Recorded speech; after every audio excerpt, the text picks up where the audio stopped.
Halo, selamat pagi. Gimana kabarnya? Ayo kita jalan pagi lagi. Sekarang pukul wait a minute. 6.35, kelihatan nggak? 6.35, 22 Januari 2026, hari Kamis. Ayo kita olahraga pagi lagi sambil ngobrol-ngobrol, sambil cerita-cerita. Dan sekarang kondisinya pagi ini mendung tapi kelihatan matahari. Udah jarang hujan sih di tempatku ini kelihatan kan kering. Udah 2 hari ini nggak hujan. Dibandingkan kemarin ketika kita jalan pagi itu kan, nah kamu bisa lihat kan, kalau kemarin kamu ikut jalan pagi sama aku, di sini banyak airnya, tapi sekarang udah surut. Dan itu juga daun-daun udah kering karena kemarin itu cukup panas dan udah nggak ada hujan yang jelas. Nah ini kering kan. Jadi cuaca kali ini bagus banget. Kita jalan pagi lebih pagi dibandingkan kemarin. Kalau kemarin jalannya itu sekitar jam 7-an ya. Ini jam 6, setengah 7 kita udah start. Sekarang kita mau ngobrol tentang apa ya? Oh iya, kemarin kan aku scroll di Twitter. Terus kemudian ini yang aku terlintas aja ya. Ada orang yang screenshot postingan di Threads. Intinya tuh ngata-ngatain olahraga padel lah. Kayak padel itu bukan olahraga. Kalau olahraga asli itu tenis. Kalau padel itu hanya sebuah tempat untuk sebuah aktivitas untuk bersosial, berkedok olahraga, katanya begitu. Karena argumentasi orang itu si padel ini kan gampang banget katanya. Aku sendiri belum pernah main padel, jadi aku nggak secara diriku aku nggak tahu semudah atau sesulit apa main padel itu. Tapi kata orang itu gampang gitu ya, dan mending main tenis, katanya seperti itu. Terus kemudian karena postingan itu rage bait, banyak sekali yang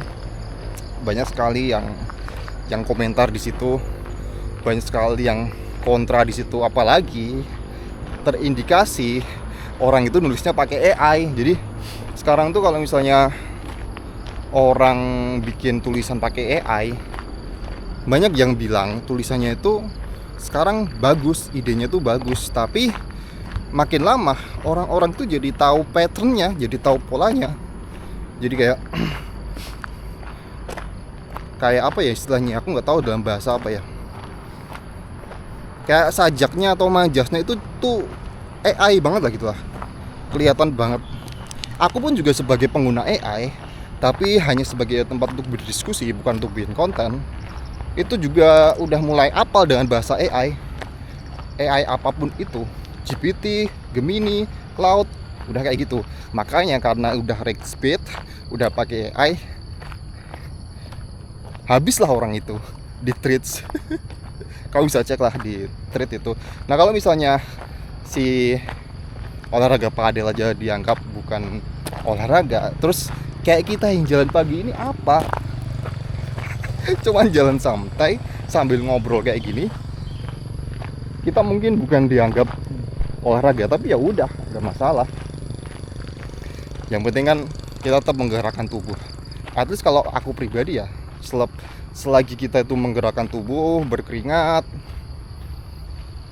aku pikir itu adalah sebuah olahraga ya. Jadi kayak terserah mau ngomong apa daripada nggak berolahraga.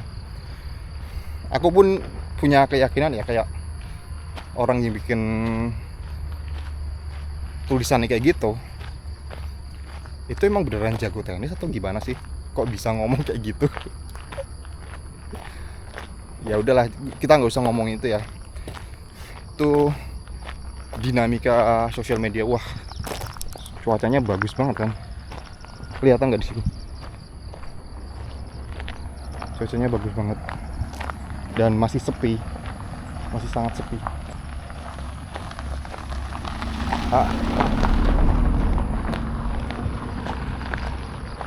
Nah, Tadi aku ngomongin tentang media sosial ya. Kemarin jam berapa ya? Sekitar jam 8-an. Aku mau cerita ini deh sekarang. Kemarin tentang seorang yang mengundang aku dalam sebuah acara pertemuan keluarga, terah keluarga. Nah, ini menarik nih. Jadi jam 8 kemarin ada salah satu tetanggaku yang udah sepuh, berusia sekitar 78 tahun. Nah, dia itu bawain undangan pertama ke ibuku dulu. Ke ibuku. Undangan terah, siapa namanya aku lupa, terah apa gitu. Intinya itu adalah terah yang diambil dari kakek kakung top ya. Ya kakek ini kakung ya. dari kakekku. Diambil dari kakekku. Maksudnya kakekku dari ayah. Oke. Sebelum aku lanjut ceritanya, kita nonton sungai dulu ya. Ritual kita setiap hari sebelum jalan pagi, kita lihat sungai dulu. Nah, ini. Kok bisa aku tadi mikir kakek itu ya udah pasti cowok ya. Aduh, ngeblank. Wow. Airnya bening ya. Ada kereta. Bentar. ASMR. Ada bunyi kereta. Ayo kita tebak apakah dari sana atau dari sana. Kalau aku dengar sih kayaknya dari sana.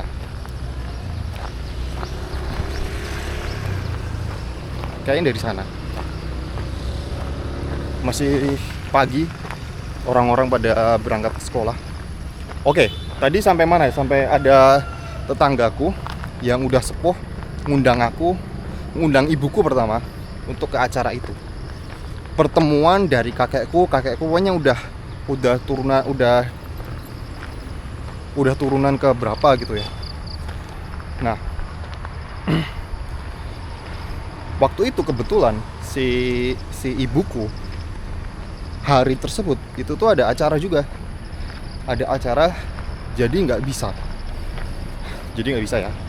Terus kemudian karena waktu itu aku lagi ada di dekat kamar ruang tamu gitu. Mbak.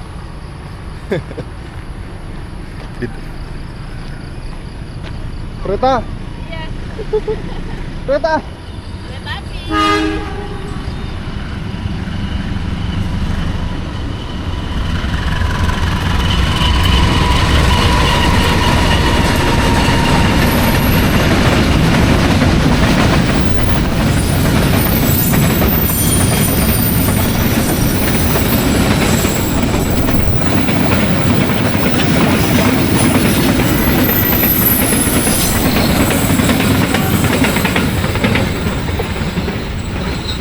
Ternyata aku salah ya, keretanya tuh dari sana. Kereta Pertamina, panjang banget. Kereta barang tuh biasanya panjang banget. Dan lambat, hitungannya lambat. Nggak yang kenceng itu. Oke, anyway. Karena waktu itu aku juga ada di dekat ruang tamu, aku pun nimbrung gitu ya. Terus kemudian ya udah ngobrol-ngobrol lah. Malah si tetanggaku ini ngomong, yaudah masnya aja yang datang ke itu, yang ke terah itu. Jadi itu terah se-Indonesia dikumpulin, mulai dari kakek mungkin bisa dibilang kakek apa, pendahuluku, kakek nenek moyangku yang tahun di 1800, kemudian secara silsilah dicatat, kemudian dikumpulkan pada hari itu besok. Jadi ya aku pikirnya why not gitu ya. Ya udah nggak apa-apa. Lagian gini loh, apa? Itu kan terah dari kakek ya, terah dari kakekku yang dari bapak. Kalau yang datang ibu itu kan sebenarnya udah kayak bukan darahnya lagi kan. Yang pure bloodnya atau darah aslinya itu aku gitu loh. and why not. Dan kemudian aku tanya-tanya lah soal terah itu. Ada sebuah cerita menarik. Ternyata si garis keturunanku itu, kalau kamu pernah dengar, itu datang dari cerita, mungkin kalau misalnya di Jawa udah terkenal ya ini ya, datang dari sebuah cerita yang bernama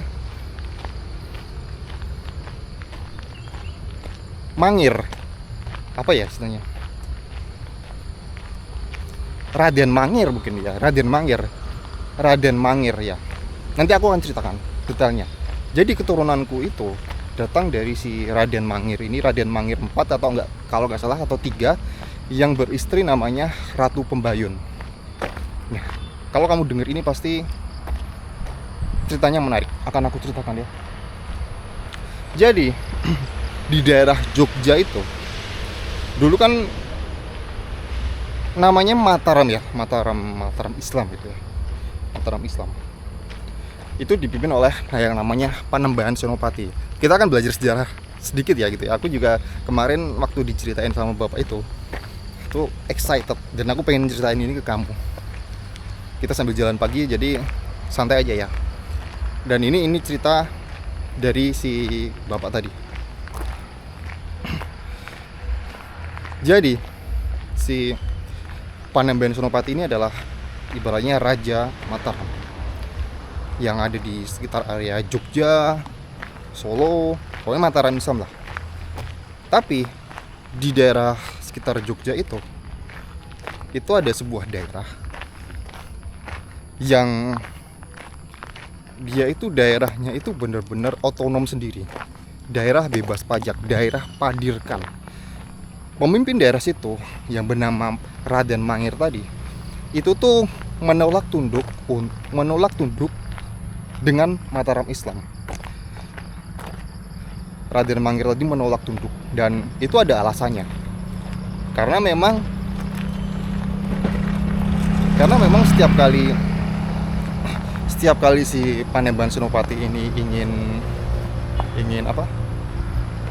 ingin menegosiasikan, itu selalu ditolak, dan untuk jalur kekerasan itu sulit dilakukan.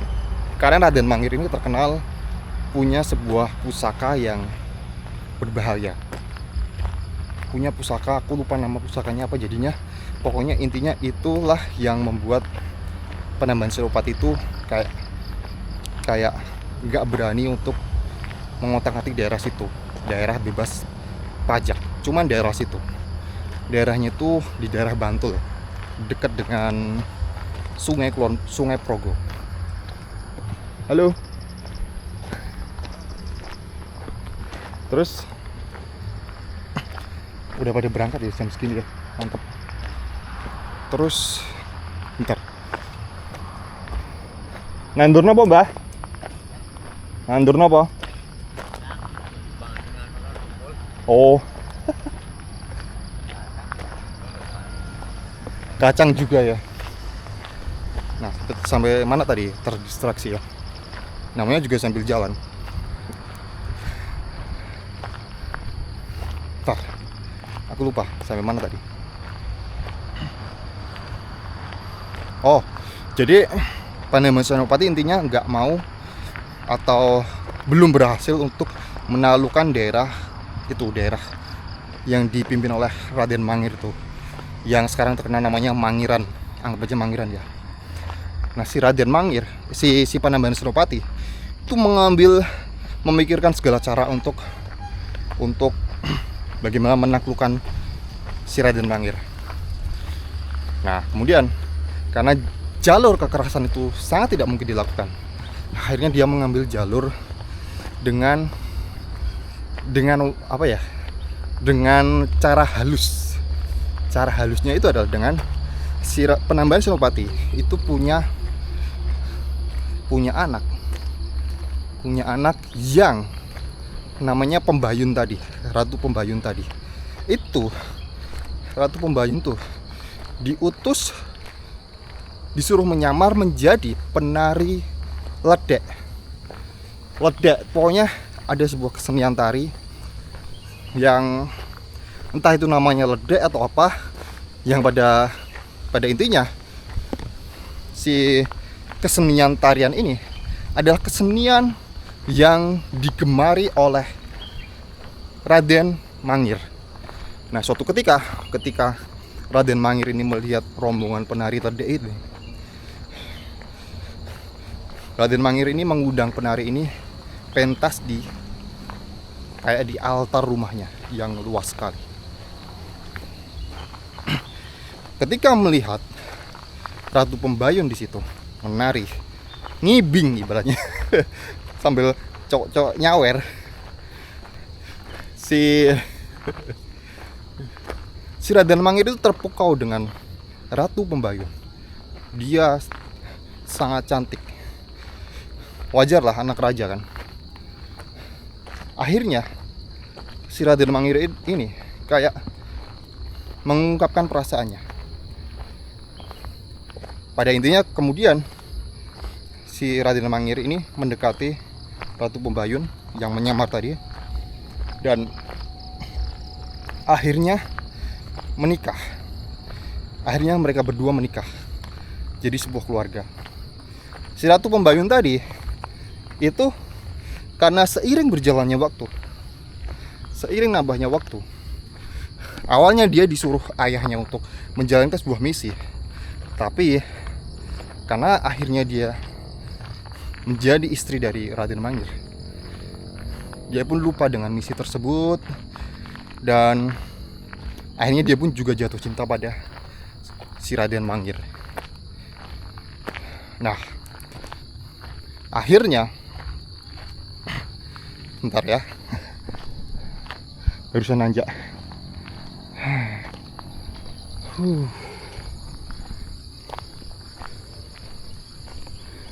Capek juga ya ngomong sambil nanjak kayak gini. Nah, setelah bertahun-tahun menikah, atau mungkin pokoknya intinya udah menikah lah gitu, akhirnya si Ratu Pembayun ini pun hamil. Nah, ketika hamil, akhirnya si Ratu Pembayun tadi itu berterus terang bahwa dia sebenarnya anak dari Panembahan Senopati, musuh bebuyutan dari Raden Mangir. Tapi karena udah saking cintanya Raden Mangir ini pada Ratu Pembayun, karena udah mau punya anak juga, terus si Ratu Pembayun udah mengandung benih hasil cintanya, Raden Mangir pun akhirnya luluh, dan dia pun bersedia untuk menemui Panembahan Senopati. Dan di situ dia benar-benar udah ingin, ibaratnya tuh merendah hati, atau ibaratnya tuh udah tidak sekeras dulu lagi. Dia sudah ingin kayak, oke, terima aku jadi menantumu. Saking cintanya dia dengan Ratu Pembayun tadi. Oke, jadi akhirnya Raden Mangir tadi bersama rombongan mendatangi Panembahan Senopati. Kita udah sampai sini ya.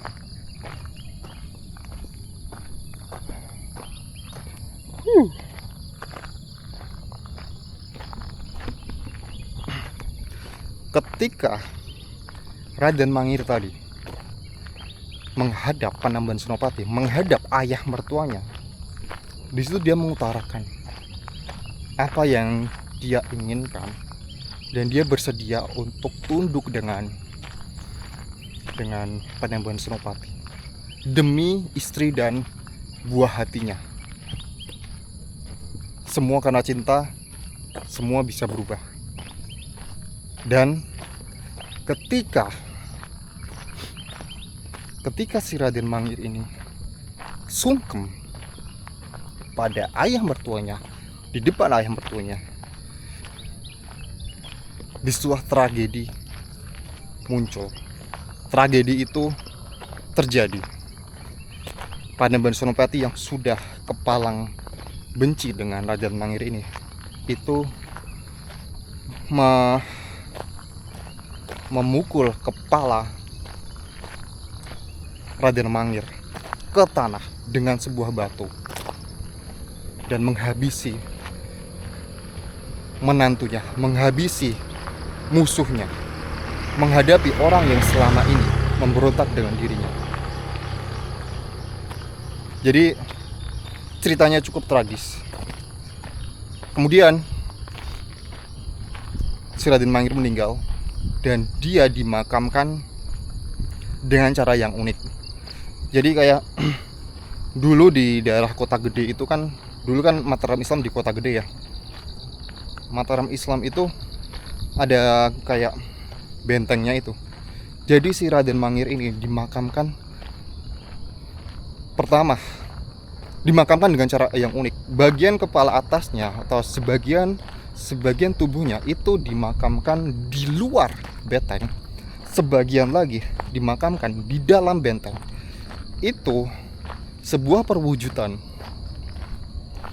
bahwa sebagian dari Raden Mangir adalah menantu dari Penaban Senopati atau orang dalam kerajaan Mataram. Tapi sebagian lagi adalah seorang pemberontak, seorang musuh. Keren kan ceritanya? Jadi itulah ceritanya Raden Mangir dan Ratu Pembayun tadi, yang mungkin anaknya tadi, si anak dari Ratu Pembayun dan Raden Mangir tadi, itu kan punya anak, kemudian anak-anaknya ini adalah berdasarkan silsilah ya, berdasarkan apa yang diucapkan oleh tetanggaku tadi, itu pada akhirnya nyampe ke diriku secara silsilah. Nah, aku juga baru tahu kemarin juga. Lucunya sebenarnya aku tahu cerita tentang Ratu Pembayun dan Raden Mangir ini. Cerita tentang seorang pemimpin daerah Mangiran yang kepalanya dijebleskan di lantai oleh Panembahan Senopati. Itu aku tahu ceritanya sebenarnya 2 tahun yang lalu. Itu diceritakan oleh kawanku Anwar yang waktu itu. Jadi kita bertiga, aku, Anwar, Muna itu nongkrong di kafe di daerah dekat sini. Kemudian kok tiba-tiba langsung ngomongin tentang sejarah itu ya. Waktu itu aku nyimak dan aku kayak, wah keren banget ceritanya gitu ya. Dan 2 tahun kemudian aku baru sadar ternyata anak dari Ratu Pembayun dan Mangiran itu katanya silsilahku, pendahuluku. Jadi itu zaman sebelum Keraton Jogja, masih zaman ketika Mataram itu, ketika tahun mungkin 1500-an atau 1600-an, I don't know.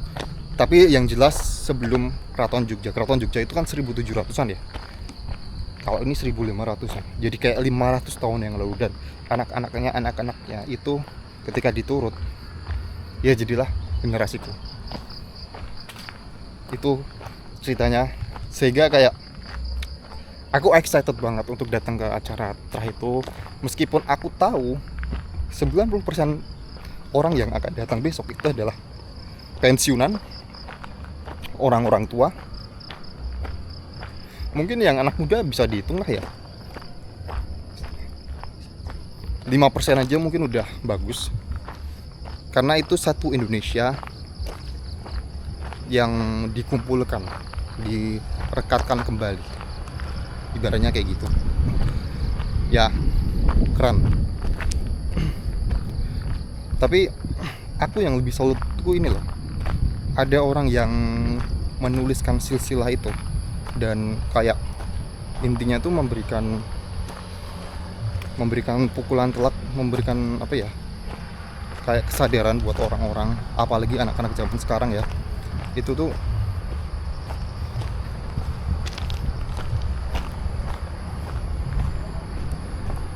memberikan kesadaran pada anak-anak zaman sekarang.